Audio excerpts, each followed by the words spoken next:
In this tutorial, I added multi-dimensional highlights and lowlights into my client's hair using my zigzag pattern. Stay tuned to see how I achieve this look. Cut and style included.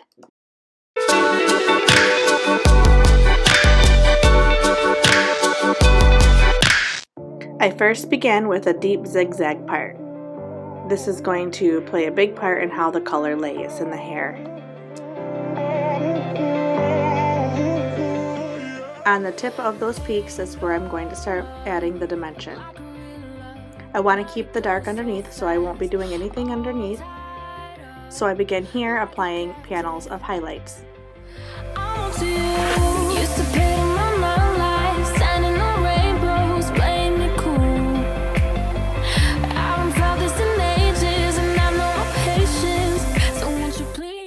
I use the foil to both keep the hair from touching the other hair and to have a heat conductor so I get the lightness that I want.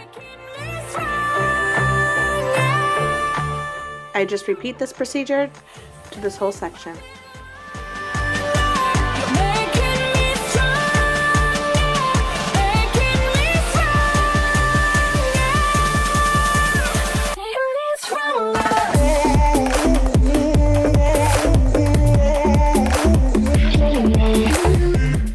Then drop down the other half of the zigzag.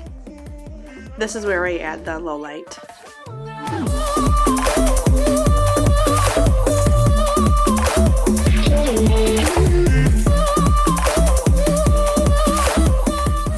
Once I get to this area, there is no longer room for a zigzag right here because I don't want to break up the other section, so I just add a wide stitch weave.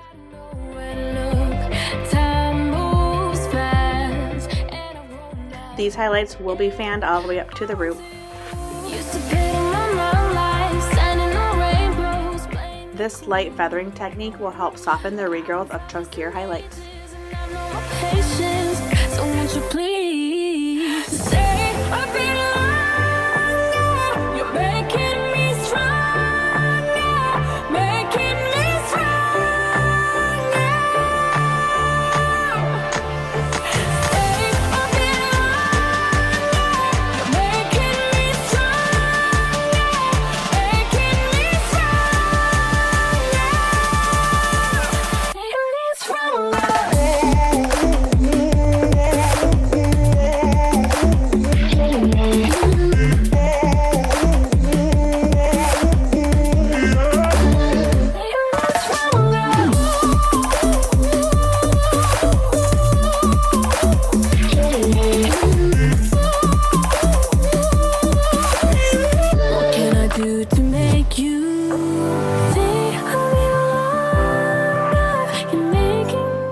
This section here, I did not want to overlap the already lighter pieces. They were light enough, so I just took the back of my brush and picked those up and pushed them out of the way, then proceeded to run the lightener the rest of the way down the section.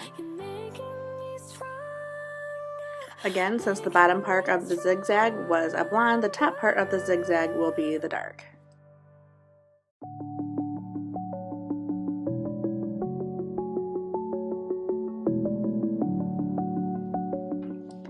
And now we are around her hairline, more specifically what would be the money piece. We don't want her hair when it's pulled back to see too much of a blonde because she is very dark, so we have to be careful with that. So it'll just be very close to around the hairline. You can see her old highlight that's growing out. I just usually follow that same pattern. Careful not to overlap. I do want the hair behind it to be a low light. If you want adventure, then fly to home. But if you want to travel, then go alone. Yeah, what's the point in us if I never know? Yeah, if you're gonna leave, I'ma let you go. Notice how I'm not even clipping the hair up out of the way. I'm doing this because her hair is staying back just fine, and these extra steps will make the service go faster.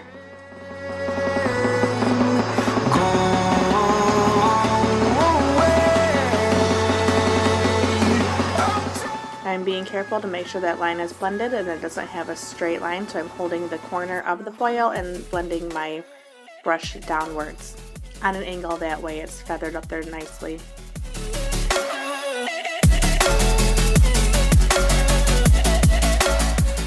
Her hairline on this side is a little bit different than the other side. So I'm just following it along and backing it into that back section a little bit further than the prior side. This ensures that when she does pull it back, she won't see a dark peak per se. No pun intended, of course. Time to get back up, climbing and climbing. I'm done with this ride, is what I tell myself, so I could feel something else. Yeah, I guess I had my bad days, but it doesn't mean I lost my style. Darling, where were you when my heart was on the ground?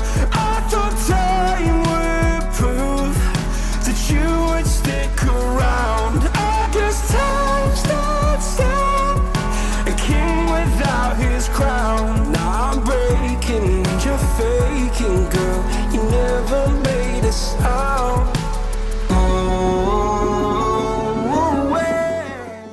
I was excited to use the new M's on her. Now M does not stand for mocha. These are a blue-green base neutral. This was like my only second time using these tones, so I actually only added 1/4 of it to the formula. They are very strong. I used 3/4 of the 9N and then only 1/4 of the 9 mocha. I have used it since on myself because she is like me, where we just pull very, very, very warm because we are naturally very, very, very dark. So we're going to see a lot of the brassy gold tones, and this is what is going to help counteract that. But when you first start using them on clients, you just make sure that you take it easy and you start with a little bit, and then you can go from there adding more. I actually do have a video of me highlighting my own hair during this quarantine, and I did use the 9M on myself. If you'd like to see that video, I will link it right above here and in the description below, so you can go to it after the video.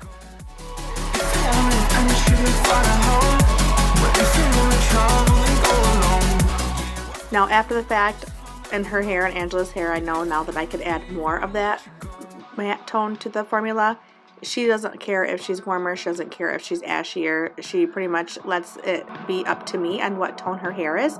So she was a good candidate to kind of try out these tones on, because I would rather have it not be ashy enough than too ashy, because once it gets, if I would have added too much of that formula, it would have really just dragged her down, and I don't want to have like a really matte, muddy tone in her hair at all. I'd rather it be more caramely, which is how it turned out, and it worked out great.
Here is our end result. Don't forget to give this video a thumbs up if you enjoyed it, and maybe even subscribe. I would like to see you back again. It also helps me keep getting these videos out to you, and I will have more out soon. Stay safe, everybody. Bye.